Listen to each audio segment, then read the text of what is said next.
मैं हाजी इरफान, आप देख रहे हैं CNN TV न्यूज़।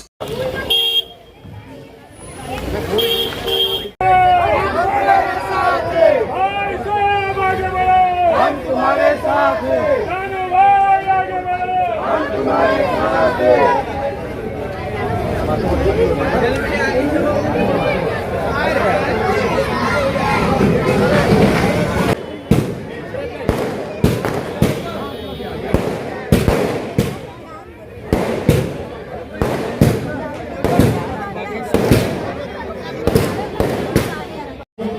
कि आप लोग प्लीज सबसे पहले कुर्सी पर बैठ जाएं।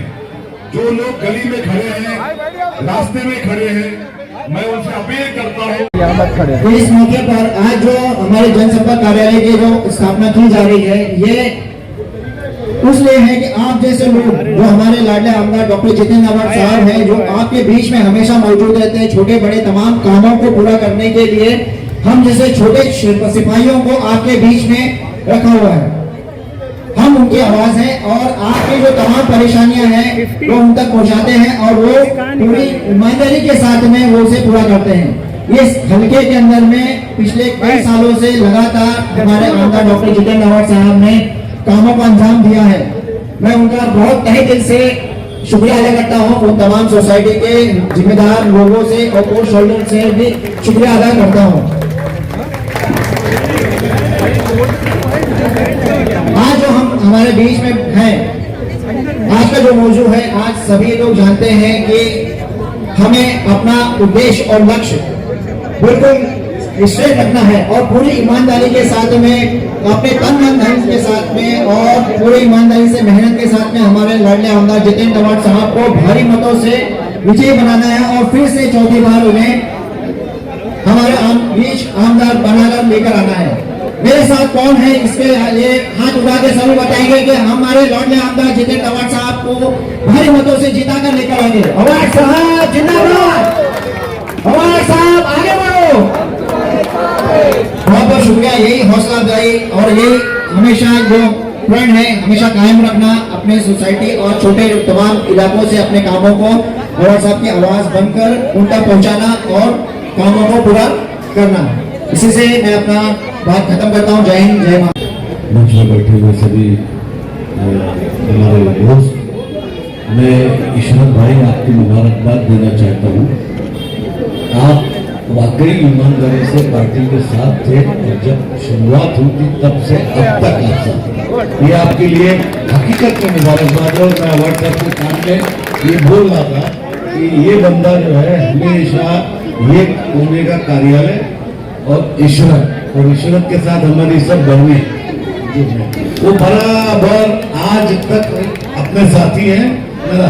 और ईश्वर में बहुत मुबारकबाद देना चाहता हूँ आप लोगों को और खास करके तुमको, अभी जो तुम्हारी नई टीम बनने वाली है उनको, चूंकि बोलना अवार्ड साहब को, तो हम लोग ज्यादा टाइम न लेते हुए बस इतना बोलना चाहते हैं कि जो परखा हुआ है उसी को परखो, जो परखा हुआ है उसी को परखो और उसी के पीछे चलो। जय हिंद, जय महाराष्ट्र। मेरी माँ बहनों, बुजुर्गों, अस्सलाम वालेकुम। मैं जब भी मुंबई में घूमता हूँ पे जाते हैं इधर उधर, तब मुझे बड़ा अच्छा लगता है। एक जमाना था जब मोटरसाइकिल पे घुमा करते थे तो रात को जाते ही घर पे कमर की हड्डी दर्द करने लगती थी, इतना टक टक टक टक। अभी मुझे नहीं लगता है कि मुंब्रा कौसा में ऐसा कोई गली है, रास्ता है जो कंक्रीट का बनने से रहा है। मैं अभी आते आते एक मॉल का ओपनिंग करके आया। कुछ रोज पहले मैं विजय सेल्स के ऑफिस में गया था, ये विजय सेल्स को ना कौसा में। तब मैंने उसको पूछा कि धंधा कैसा है, तो बोला साहब मेरे को 1 रुपये की उम्मीद थी, 6 रुपया धंधा हो रहा है। मैंने ये कैसा? बोले मालूम नहीं साहब, लेकिन भीड़ बहुत होती है, दुकान बंद करने को भी बहुत टाइम लग जाता है। आज मैं जिसके पास गया था, ये नाइस वर्ल्ड में कोई नया लॉन्च खुला है लड़कियों के लिए, बच्चे इनके लिए कपड़े वगैरह भेजता है। उसको मुझे क्या भाई धंधा कैसा है, तो बोले 1 रुपए की उम्मीद थी, 10 रुपए का धंधा है। इसकी वजह क्या है? क्या जादू हुआ जो ये धंधा इतना बढ़ने लगा है? थोड़ा देर रुका। तो आजू बाजू के एतराफ में इतनी अच्छी डेवलपमेंट नहीं हुई, और पीछे से हमारे एतराफ में डेवलपमेंट बराबर हुई, खास करके रास्ते। इसके लिए लोगों को आने जाने में आसानियत होती है। तो मैंने पूछा उसको, लोग कहां कहां से आते हैं? तो बोले पलावा से लेके दीवा तक, मुमरा के आखिरी तक, वहां से लोग आते हैं। और विजय सेल्स और वो जो नया खुला है वो, ये दोनों बड़े धंधे वाले हैं। मुझे लगता है ऐसे 10-5 और आगे तो अपना मतलब जो है मुमरा सुधारने का, वो अपना पूरा हो जाएगा। क्योंकि इनके आने से लोगों का मुमरा में आने के लिए उनकी आना जाना शुरू हो जाएगा, और मुमरा की जो छवि बनी हुई है लोगों के मन में, वो पूरी बदल जाएगी, जो मेरी 2009 से तमन्ना थी। मुमरा कुछ ही दिनों में ये सब बिल्डर्स की वजह से, जो कौसा के आगे आ रहे हैं और जो एमएम वैली में आ रहे हैं, वो एमएम वैली के रोड के आजू बाजू में जो काम चालू है, एक बहुत बड़ा कमर्शियल हब बन जाएगा। यहां कोई भी, किधर भी आपको आईटी पार्क नहीं दिखेंगे।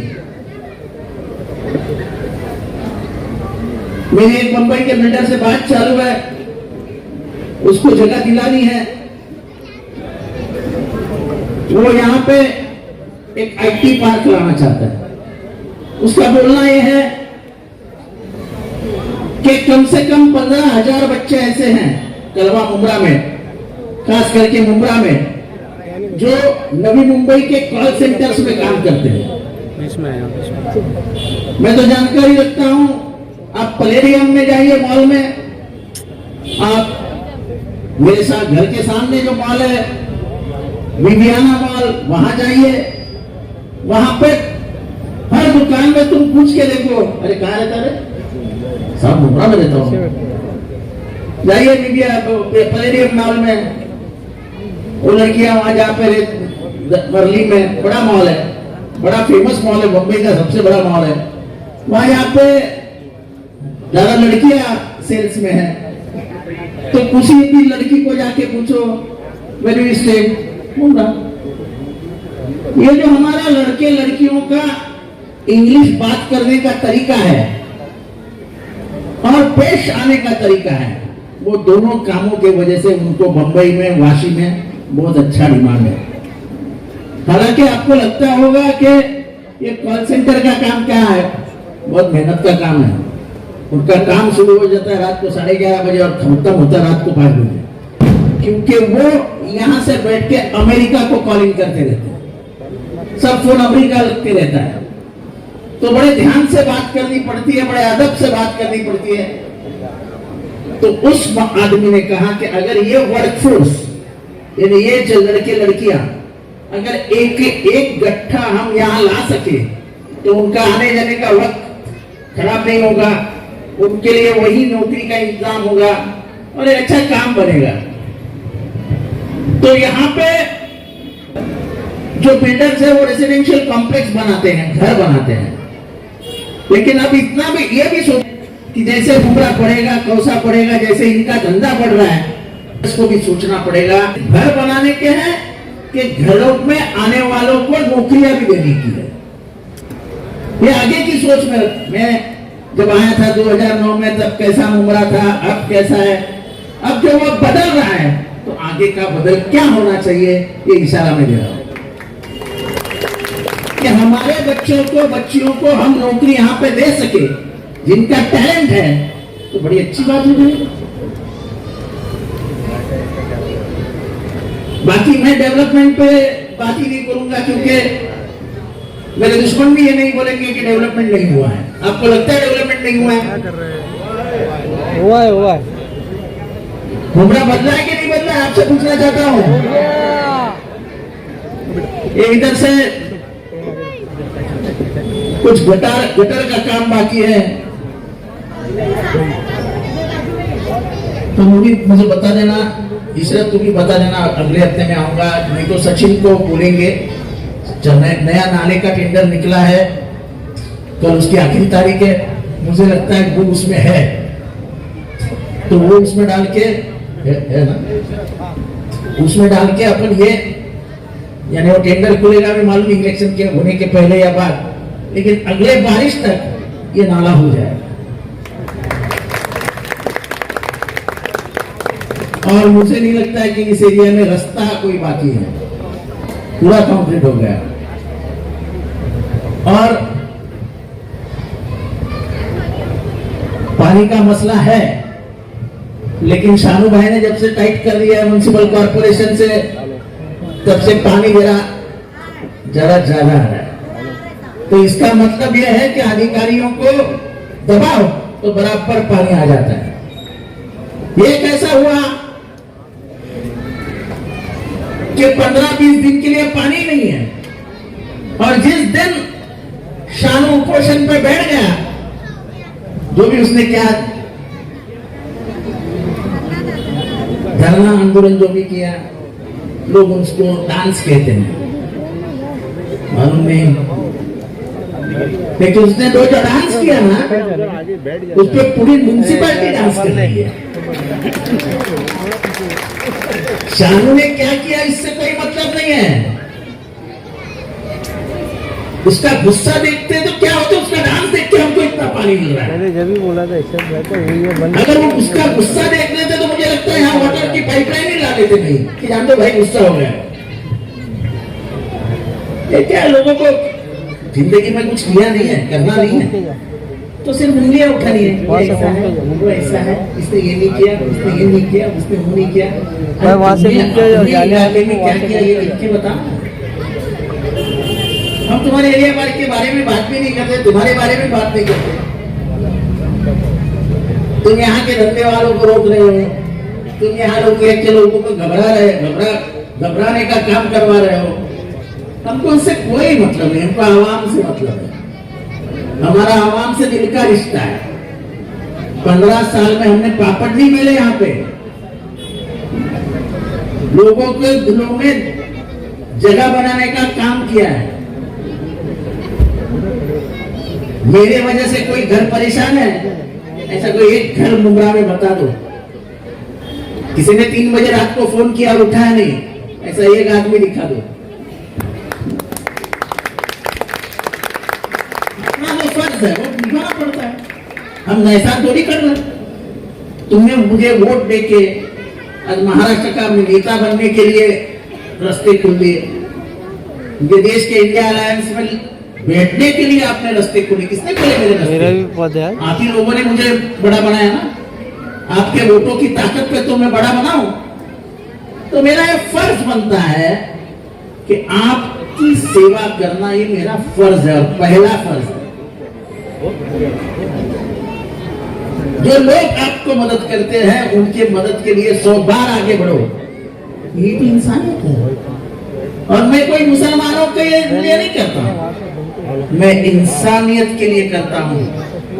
इंसान और इंसानियत इस देश में सबसे बड़ी बात है। हिंदू मुसलमान ये सब चलता रहेगा, लेकिन जहाँ पे भी अन्याय हुआ है, जहाँ पे भी शोषण हुआ है, उसकी जात क्या है, उसका धर्म क्या है, ये नहीं पूछना है। अगर उसके ऊपर अत्याचार हुआ है, वो दलित है तो खड़े हो जाओ उसके पीछे, कोई आदिवासी है तो खड़े हो जाओ उसके पीछे। जिसको न्याय मिलने की अपेक्षा नहीं है और वो कमजोर है, तो आप उसकी ताकत बन जाओ। हमारे में कहते हैं कि कोई अगर मजलूम है तो उसके हाथ पकड़ के उसको इतनी ताकत दो कि वो खुद होके अपने आप जो हालात है उसको दबा डालेगा। यही अपना काम। रास्ते, पानी, गटर ये आते रहेंगे, जाते रहेंगे, नाला बनता रहेगा, नाला टूटेगा, रास्ता बनता रहेगा, रास्ता टूटेगा, रास्ता बिगड़ेगा, बारिश गिरेगी, ये हर साल होते रहेगा। बंबई इतना बड़ा शहर है, अभी तक तो बंबई के रास्ते बन के बंबई का सब काम खत्म होना जाना होता। अभी भी बनते हैं, बिगड़ते हैं, बनते हैं, बिगड़ते हैं, क्योंकि जमीन है, नीचे से ऊपर से पानी गिरता है, नीचे से प्रेशर आता है, कभी रास्ते उल्टे हो जाते हैं। लेकिन तुम रास्ते बना सकते हो, पानी की पाइपलाइन डाल सकते हो, लेकिन एक बार इस देश की विचारधारा बदल गई तो जिंदगी में ये देश फिर से तुम्हारे हाथ में नहीं आएगा। तो लड़ाई रास्तों की, गटर की नहीं है, लड़ाई विचारधारा की है कि इस देश में कौन रहेगा, गांधी रहेगा या गांधी को मारने वाला नथुराम रहेगा। इसलिए मैं हमेशा कहता हूं, गांधी हम शर्मिंदा है, तेरे कातिल जिंदा है। उसके कातिल कौन है? आज भी बीजेपी, उसके लोग अंबरनाथ में, ज्यादा दूर नहीं, अंबरनाथ में नथुराम गोडसे की पूजा करते हैं, पूजा आरती उतारते हैं। एक ऐसे बुढ़े को मारा जिसने हाथ में चाकू भी नहीं पकड़ा था कभी। और जो राम राम राम आप कहते हैं ना, मरते समय गांधी ने क्या कहा था? हे राम। वो कट्टर हिंदू था। यही नथुराम ने 1942 में जब उनके ऊपर हमला किया था और लोगों ने पकड़ के दबोच के मारने की कोशिश की, तो बीच में गांधी जी आए और कहे कि मत मारो उसे, छोटा है, गलती हो गई है। ये गांधी का दिल का बड़प्पन था, और उसी आदमी ने बाद में गांधी की जाके हत्या कर दी। तो आपको सोचना है कि हमको सेक्युलर भारत चाहिए और कि धर्म विद्वेषता में बटा हुआ भारत चाहिए। ये ऐसा ही हम चलते रहे तो हमारा देश का पाकिस्तान, अफगानिस्तान, श्रीलंका होने को टाइम नहीं लगेगा। ये अमन और शांति हमने खो दी तो समझ लेना कि हमारा देश बर्बाद हो जाएगा। क्या चालू, क्या माहौल है इस देश में? तो उठता है, बोलता है मस्जिद पे घुस के गोलियां मारूंगा, चाचा को मारा जाता है, केस नहीं ली जाती है। अपने एतराफ में भी बहुत ऐसे लफड़े हुए, मैं सब लफड़ों का यहाँ पे इजहार नहीं करूंगा, लेकिन जो कुछ हो रहा है गलत हो रहा है। तुम किसी एक कौम को ऐसे दबाते जाओगे और उसी कौम को कहोगे कि तुम वोट नहीं देते हो, ये देश में पहले से गुलामी नहीं की थी और आगे भी जाके गुलामी नहीं करेगी। तो मारोगे भी और कहोगे वोट भी दो ना। पहली बार हमने दिखा दिया हमारे वोट का असर क्या होता है। 400 पार की भाषा करने वाले 240 पर सिमट गए। यहाँ के हिंदू और मुसलमान भाइयों का मैं बहुत बहुत धन्यवाद करता हूँ कि जो अमन पसंद हिंदू और मुसलमान है, उन सब ने एक होके इस देश में बीजेपी की हवा को रोक दिया। अगर ये 400 पार होते ना तो पहला काम करते आपके धर्म से आपका शरीयत उठा के फेंक देते। जो अपना पर्सनल लॉ है, मुस्लिम पर्सनल लॉ, उसको निकाल देते। महाराष्ट्र में जितनी भी देवस्थान की जमीनें हैं, जैसे अपनी औकाफ की जमीनें हैं, वैसे महाराष्ट्र में देवस्थान की भी जमीन है जो भगवान के नाम पे अमीर लोग दिए थे। बीजेपी के ज्यादा से ज्यादा लोगों ने इस जमीन पे कब्जा रखा है, कोर्ट में केस भी चालू है। वही तरीके से ये औकाफ की जमीन को करना चाहते हैं कि कलेक्टर के पास जाओ, परमिशन लो, ले लो। कब्रिस्तान कहाँ रखेंगे? शहर में कब्रिस्तान कहाँ होगा? शहर में मदरसा कहाँ बनेंगे? शहर में स्कूलें कहाँ बनेंगे? पढ़ाई करने के लिए बच्चे कहाँ जाएंगे? इसलिए सबसे बड़ी बात है इस देश में बदलने वाली सोच। जब तक तुम्हारी मेरी सोच इस देश की संविधान को बचाए रखेगी, तब तक तुम्हारे और मेरे भाईचारे के बीच में कोई नहीं आ सकेगा। गंगा जमनी की तहजीब को कोई नहीं मिटा सकेगा। ये क्या बात है? तुम बुर्का क्यों पहनती हो?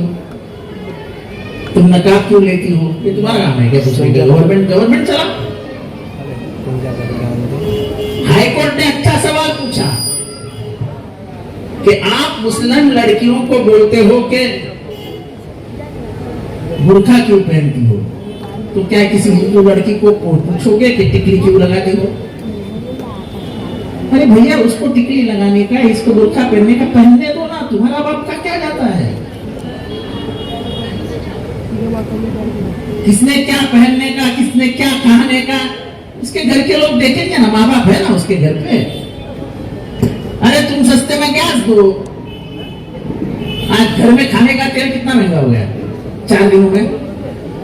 35 रुपए से महंगा हुआ, 35 रुपए से। बराबर है ना? तो ये महंगाई कम करो। कल अमित शाह जी ने कहा कि तुम कार्यकर्ताओं ने एक काम करो,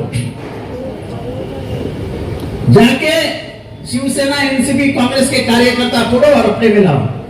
अरे तोड़ने से फोड़ने से ही देश चलेगा क्या?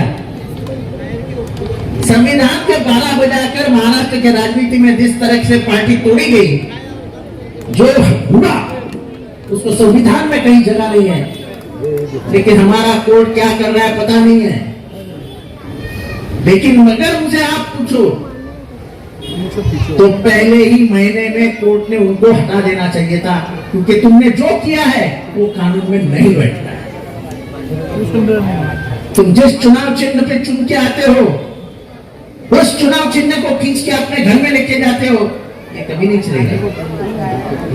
मेरा बूढ़ा बाप जो आज 85 साल का है, नाम उसका शरद पवार है, जिसको हाथ उंगली देके चलाया था,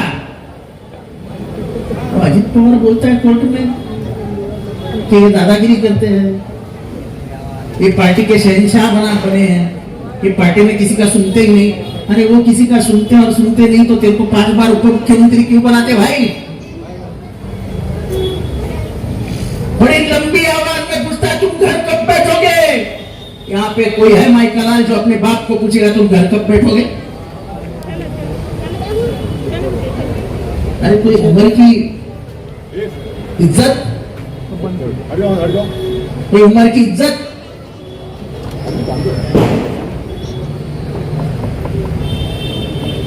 और फिर कहेगा कि वो मेरे भगवान है। अरे भगवान के कपड़े चुरा के लेके गया, उनके हाथ की घड़ी निकाल के चला गया, और अब सब बदन को काट रहे हैं महाराष्ट्र में, तो बोलता नहीं नहीं मेरे वो भगवान है। तो मैंने कहा भाई है भगवान है ना, तो उसके कपड़े वापस कर दे, उसकी घड़ी बड़ी जो चोरी की है तुमने वापस कर दे, तब दिल नहीं होता है। उसको मालूम है कि अनजाने में लोग घड़ी दबाएंगे, कि उनको सालों से आदत हो गई है। लेकिन महाराष्ट्र के लोग उतने भी मूर्ख नहीं है। महाराष्ट्र के लोग इतने होशियार है कि उसके बीबी को भी महाराष्ट्र ने हरा दिया। जो उसका गर्व था कि मैं पैसे से खरीद लूंगा, बारामती के लोगों ने उतार डाला, और जिस बारामती से वो 90 और 1 लाख से आगे देता था, उस बारामती से वो 50,000 से पिछड़ गए। पैसे की दादागिरी लोग नहीं सहन करते। लोगों को हमेशा सर झुकाने वाला आदमी लगता है, मतदाताओं की इज्जत करने वाला आदमी लगता है कि इनके जान पे तुम बड़े होते हो।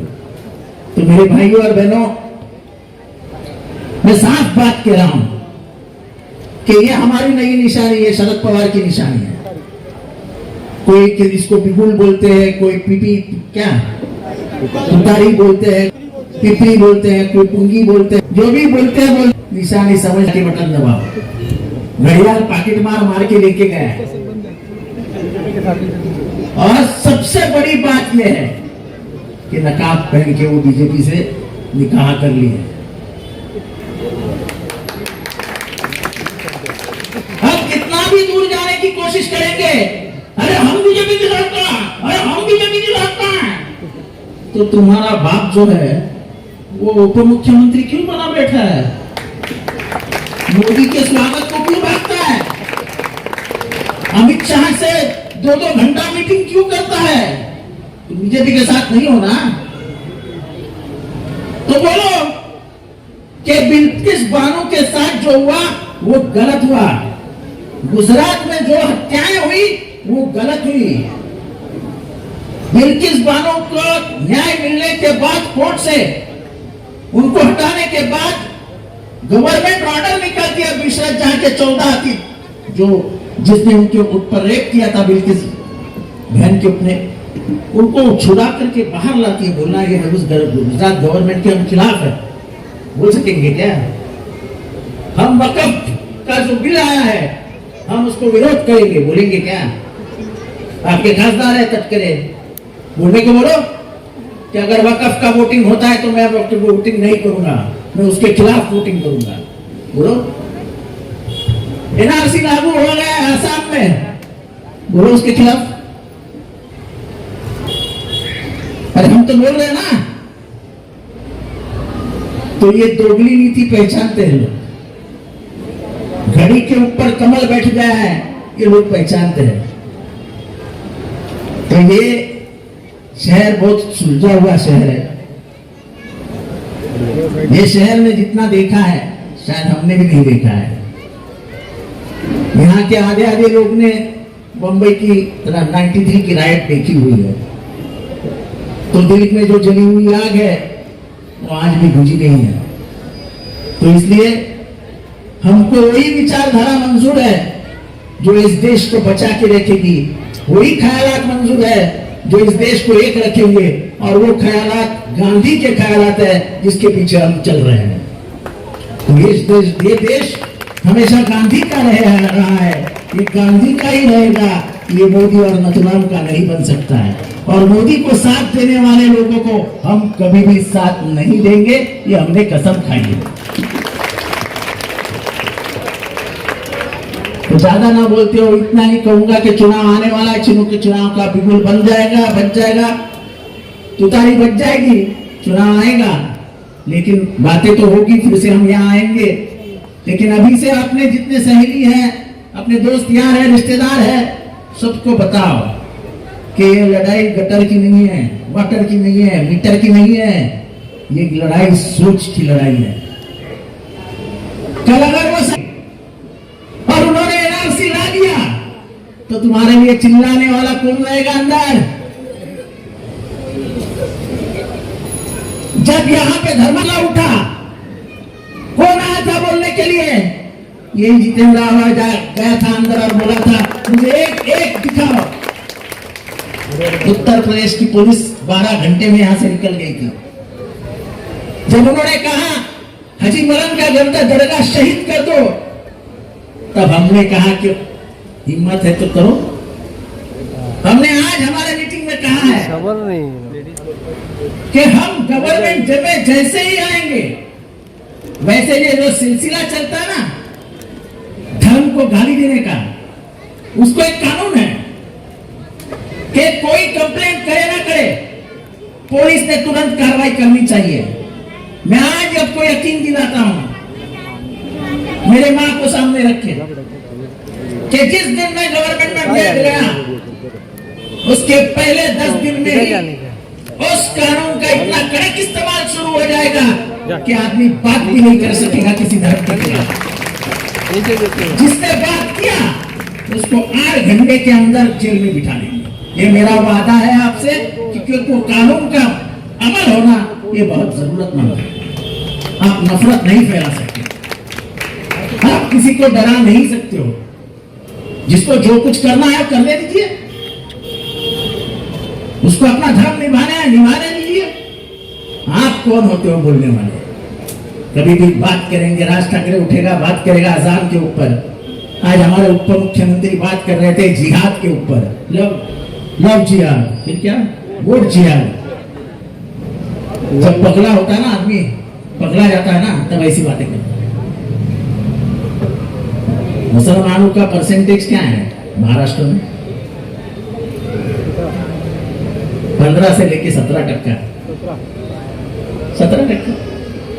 17 के सामने 83% है। 83%। 17 कितना सा है? 83% जितना है। तुमको 17% ने नहीं हराया, तुमको 83% जिसके ऊपर आपको बहुत यकीन था ना, वो हिंदू जो मनपसंद हिंदू है, उन्होंने बाहर आके खुल के आपके खिलाफ वोटिंग किया और आपको नीचे गिरा दिया। मुसलमान भाइयों ने उनकी साथ दी, लेकिन हिंदू भाई बहन जो अमन और शांति चाहते हैं, इस देश की विचारधारा को पसंद करते हैं, उन लोगों ने इस बार यह काम किया कि बीजेपी को घर बिठा दिया। मैं महाराष्ट्र के और उत्तर प्रदेश के वोटर्स का बहुत आभारी हूं कि ये 400 पार की जो घमंड थी वो उसको पूरा बेनकाब कर दिया। अगर 400 पार हो जाते तो मालूम नहीं इस देश का क्या हो जाता। तो इस देश को, इस महाराष्ट्र को बचाए रखे, इस सोच को बचाए रखे, हमारा भाईचारा बचाए रखे, यही कहते हुए मैं यहाँ से विदाई लेता हूँ। खुदा हाफिज। मैं बस अपनी आखिरी बात कहता हूँ कि मशहूर जो काफ लहरे जुनू है, अभी शिमला पार्क के अंदर वो लव लेटर लोगों को बांट रहे हैं। मैं तो कहना चाहता हूँ कि मशहूर जो काफले अहले जुनू है, उस काफले के काफले सालार भी हम ही है। झुक जाने की आदत है और बात, वरना खिंच जाए तो वक्त की तलवार भी हम ही है। जय हिंद, जय भीम, जय महाराष्ट्र। ज्यादा से ज्यादा मतों से जिताना है और मुमरा में जो विकास का काम चल रहा है उसको इंशाल्लाह हम सब आपका साथ देंगे और पूरी उम्मीद है कि साहब उसको जो है विकास के कामों को आगे बढ़ाएंगे। बहुत छोटी बात है कि मैं अपनी बात खत्म करता हूँ। अस्सलाम वालेकुम।